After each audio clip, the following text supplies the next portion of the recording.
Hi, I'm Gail Holliday coming to you from Corvallis, Oregon in the bountiful Willamette Valley.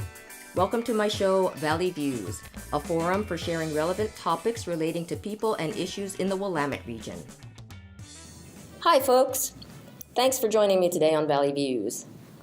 On today's show, I'd like to share with you some thoughts I have about being child-free by choice. This is a choice I made pretty early on in life and have never regretted it. But yet I don't hear many people talking about it. And so I just kind of want to give you a little window into my world by reading some notes that I've made on this subject. Here we go. I'm not fond of children. In fact, they kind of creep me out.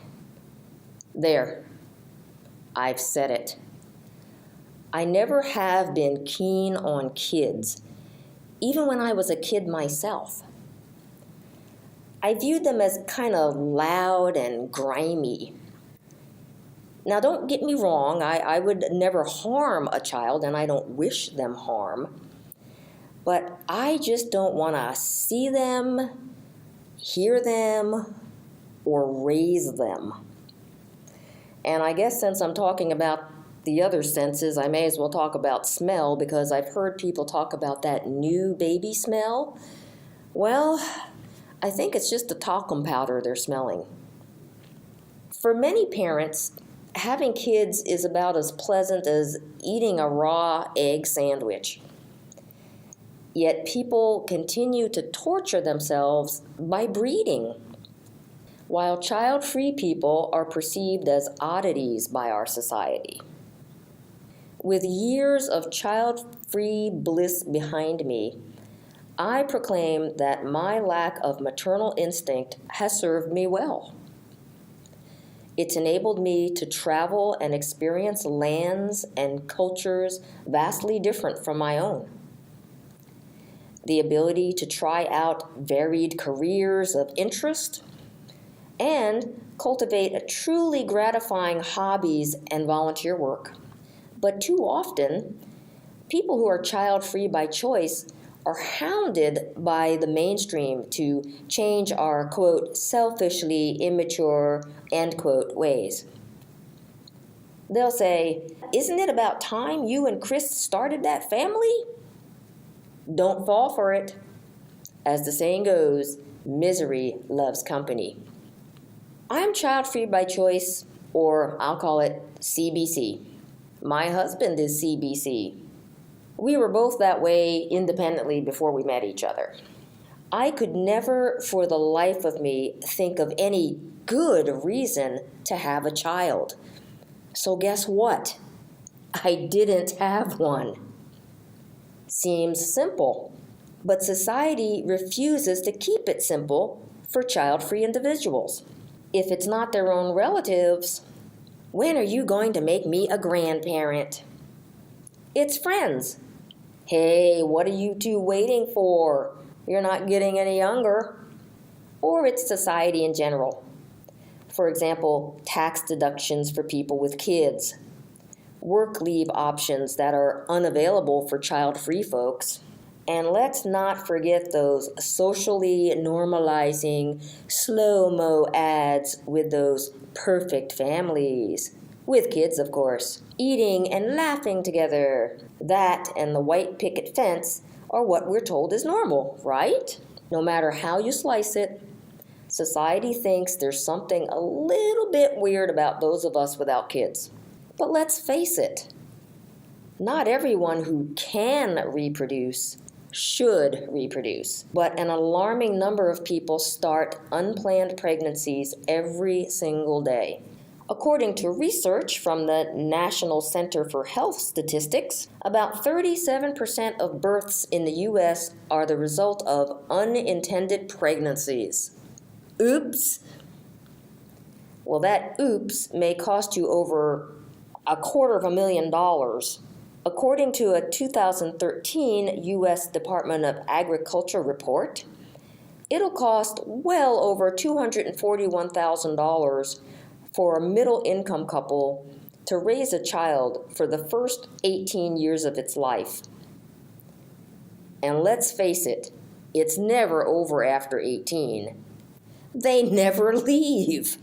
That's just the monetary cost. Not to mention the wear and tear on your psyche, and that's assuming the child has no chronic or severe physical or mental health problems, which has been known to happen and will cost you a bundle. Many are pressured by family, friends, and years of societal brainwashing to believe that a CBC life is selfishly immature. Yet some of the reasons that people commonly give for wanting kids are laden with selfishness, vanity, and flawed logic. For example, the reason to have someone to care for you when you're old. Yeah, right. Like you're doing for your own parents right now?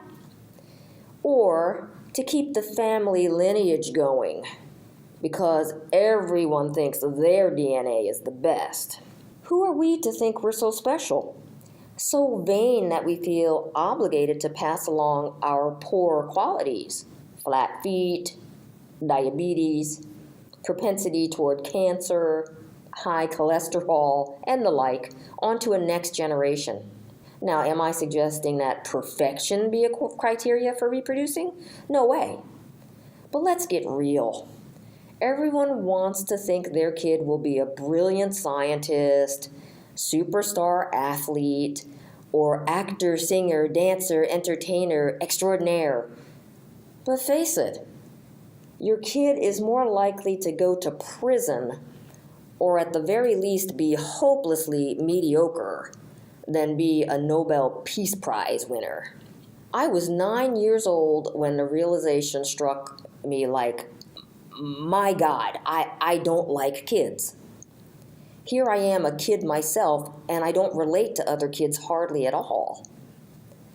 I was one of those kids that adults would scrutinize, then nod their heads knowingly. She has an old soul. Guess that meant I'd been around before. I must not have been a parent in my past life, or if I was, I didn't like it. I never did want the mind-boggling task. I wasn't keen on seeing how a small version of myself would turn out.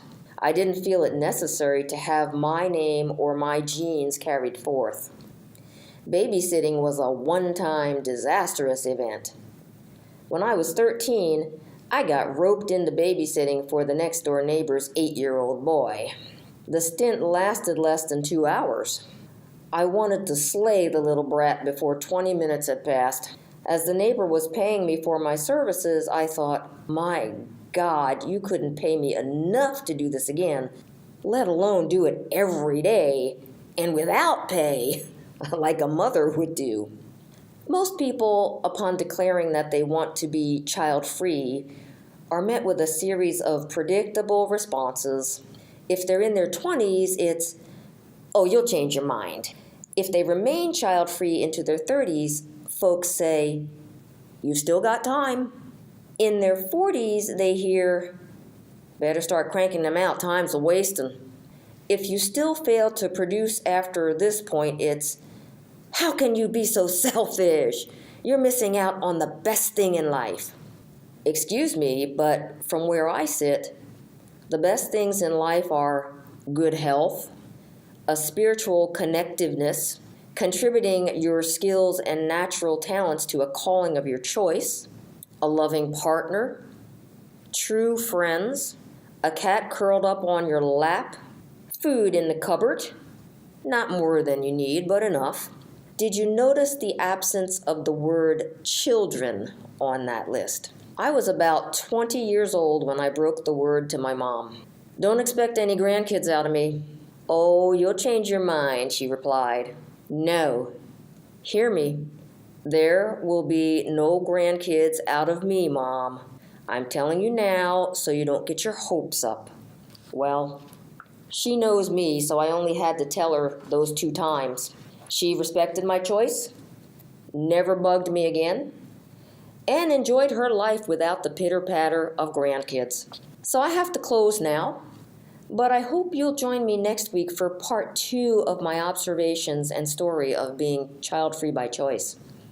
It will include clever comebacks for the most frequently heard baseless arguments that CBCers hear from the mainstream regarding why they say we should have kids. So until next time, enjoy your day.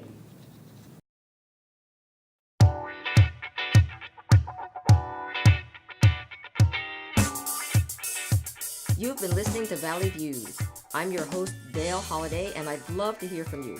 Comments, questions, ideas for future topics, or other matters you would like explored. Email me at valleyviews@kbu.org. That's VALLEYVIEWS@kbu.org. Special thanks to Chad Howard from Corvallis Access Media for his technical assistance and support. I look forward to being with you again next time. And remember, as Doctor Who once said, I'm not in charge, but I'm full of ideas. Bye!